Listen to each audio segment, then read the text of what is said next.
Julie, if you would give me a bit of insight into where the FSA thoughts are on data at the moment.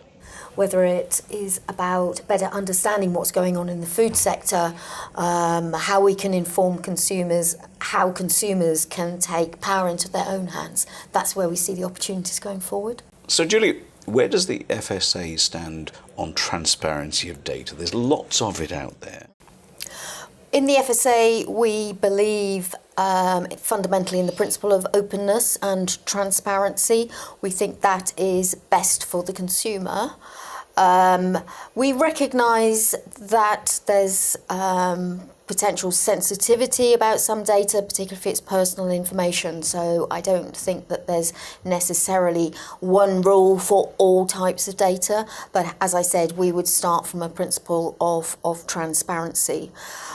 But going beyond that, I think we also believe that an open approach to sharing both information, learning, understanding, drives innovation. And so I think that in itself is also good for business and ultimately should be good for the consumer. In tackling the sorts of challenging issues that we've been talking about, whether it relates to EU exit, a changing trade world, or climate change. Do you think there needs, though, to be a culture change? We do recognise the cultural challenge, whether we're talking about culture from an organisation point of view, big commercial organisations protecting the value that they see in the data or the business that they're running. So we're not pretending that that doesn't need to be overcome, and I think we will need to work closely with industry to tackle that. What about from the public's point of view? Obviously, at the end of the day, the public fund the FSA, and they get a return on their investment, I guess, through some of the data that you can provide for them. An example of that, I guess, is the hygiene ratings, of people being able to see what the hygiene ratings before they go and eat somewhere. Yes, I think that's a great example, and the hygiene rating is not only the figure, the data that's presented, it's making sure that it is accessible to people when they need it, so they've got the information that they need when they're making the decision as to where to go out and eat. So again, with all of this, I think we're realising that we don't look at data in isolation. It's very much about data being used within a context, consumers within society, understanding ethics, understanding culture.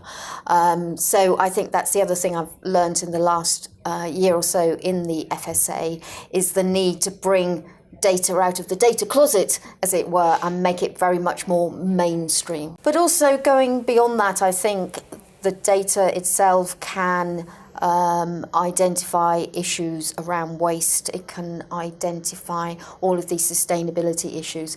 And I think that's the value that we can get from possibly one data set. It can serve multiple purposes.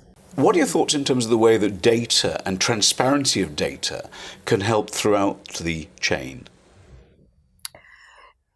One of the areas is in tackling food crime, whether it be food fraud or all the different types of food crime that we can see.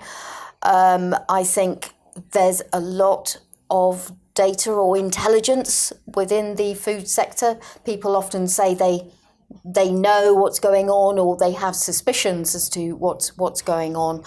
But I think it's important to be able to tackle that crime. They need to be able to be sufficiently confident that they can be secure in sharing that data. We think it would be a good idea for industry to share it amongst themselves and also to share it with organisations like ourselves, the regulator.